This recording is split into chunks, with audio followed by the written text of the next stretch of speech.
another inch off of this. Be right back.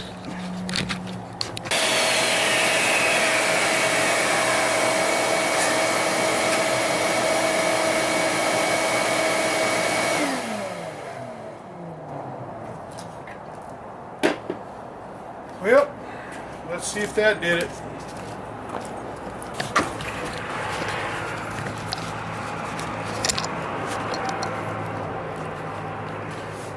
Yep.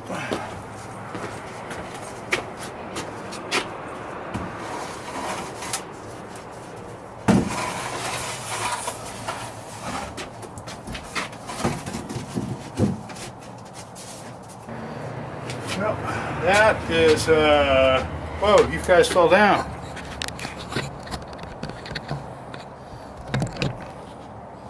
Anyway, that is crazy tight right there. That's what she said.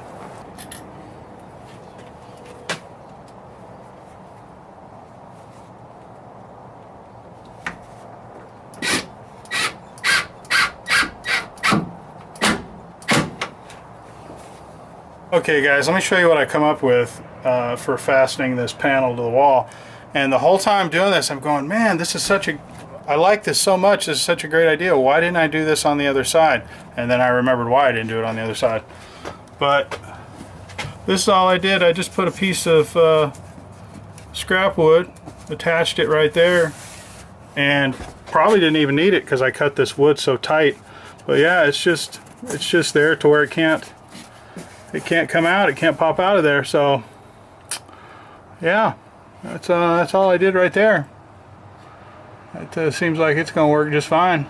But the reason I couldn't do that on this side is because of the wire harness. The wire harness is behind here, and I actually had to bring the panel out away from the wall about an inch in order to hide the wire harness. So that's why I didn't do that on this side. I couldn't figure out why, you know, I didn't do this. This gives you maximum room inside this shelf. This shelf is going to be, I wouldn't be surprised if this shelf is actually physically larger when it's done than the other one. So it's going to be interesting to see, but we'll find out when it's done.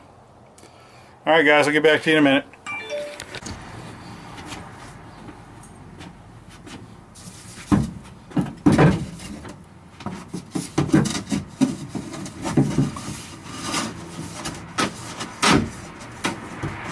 Aha! Looks like I got some of my measuring mojo back. Got some of my measuring mojo back. That looks to be dead nuts, babe. Alright. So now I just got to get Joanna in here to help me screw that in. And that's another piece of paneling in, people. Okay guys, I got Joanna to help me hold it up. Yep. And I just gotta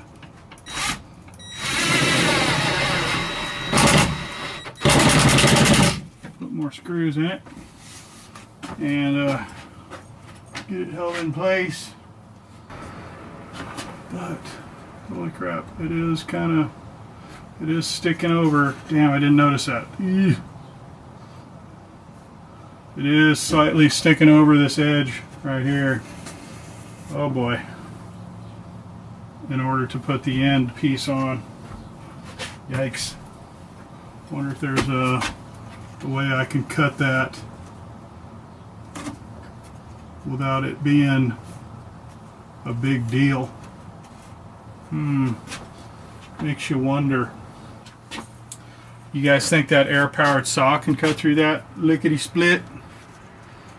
That thing's pretty easy to control, and hacksaw blades are not meant to go through wood, but they will. And I'm thinking just that edge right there. I've also got one of those multi-tool things, one of those vibrating cutting tool things that would probably cut through that real easy. but I'm not sure if it'll damage it. That's the problem with that. Probably would damage it. No pun intended. Would. So let me go get the air saw. We'll try it. We'll see what happens.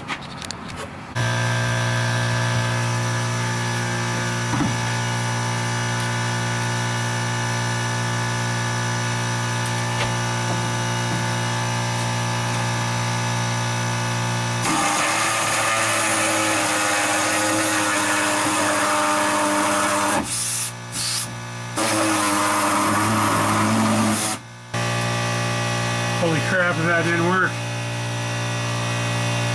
I mean, it got a little hard to cut towards the back where it was vibrating, but it cut through it. And I got myself a nice, smooth, even edge right here. Man, I tell you what, you can't beat that. I love this thing, man. This thing has come in handy. It's a lifesaver. I don't know how many times. All right, guys. I had to get my staple gun dialed in, man. It was just really pumping the staples out. So I have it turned all the way down, and I have the compressor set at 60 pounds. But I'm just going to put this piece of homemade trim in here. All this is that angle piece I cut off with the 2x4. It was just sitting over there in the wood scrap, so I'm just going to kind of drive it in here and see what happens.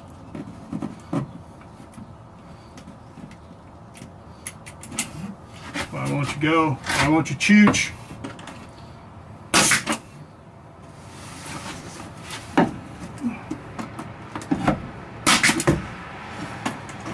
Come on. Man, tell you what, I guess you gotta just keep fiddling with this thing until you get it dialed in. But anyway, that's all I needed it to do, so who cares? Just wanted to kind of hold that piece in place. And the staples are supposed to kind of go below the surface, but I don't think anybody will notice them. That's just to hold that piece on there to keep this back part nice and strong and keep it from vibrating. Looks like it did that trick. All right, guys, I'll get back to you.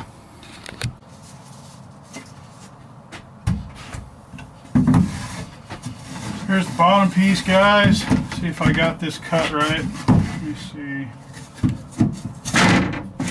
That's right there. Kaboom. Kaboom, baby. All right. I just gotta stand it up, put the glue down. All right.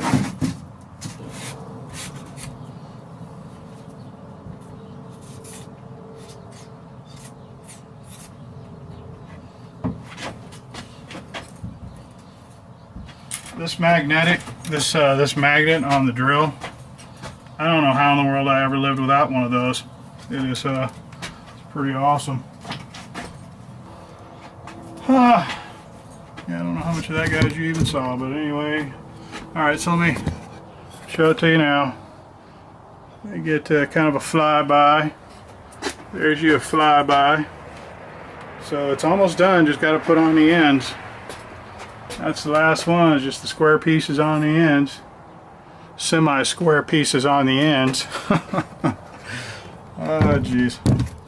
But there you have it. Get back to you. Let me get me driver. Fitting our last piece right here, guys. Fitting it on there. If Joanna would quit moving it around. Yeah, hush you.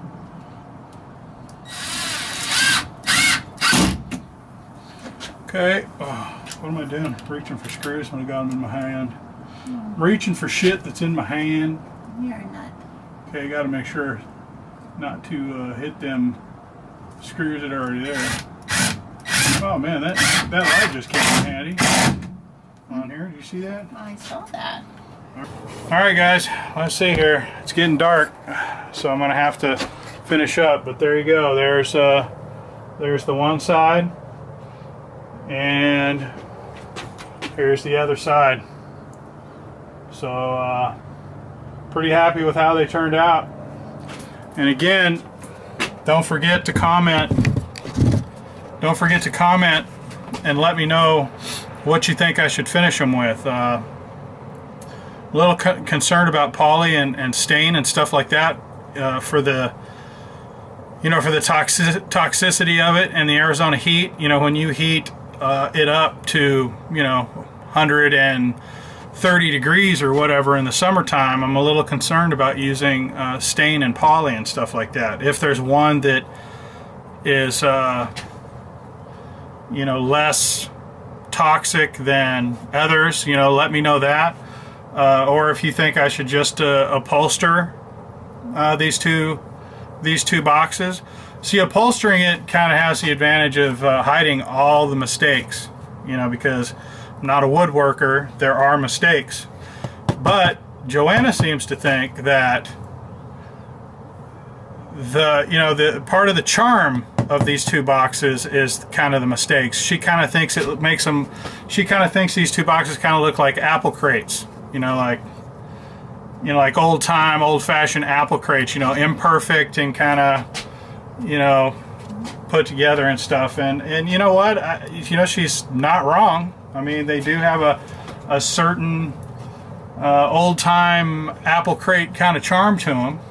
So, also, give me your opinions on whether or not I should put doors on these. Doors that flip up. Joanna doesn't think that I should put doors on. She likes this, milk crate look, or apple crate. I mean, this kind of old-timey apple crate look. She's kind of liking it. And I can't decide if I want to put doors on them or not. They don't need doors. I'm not too concerned about things falling out of here or anything, but I don't know. Let me know what you think about that. Should I put doors on them or not? If I put doors on them, I would have to, well, no, I mean, it'd be a piece of cake, really, to put doors on them. I mean, it's not, I could put one door that covers the whole thing, or two separate doors, or no doors at all. Let me know what you think about that, too, down in the comments. Talk to you guys later. Thanks for watching. And we'll catch you on the next one. On that end.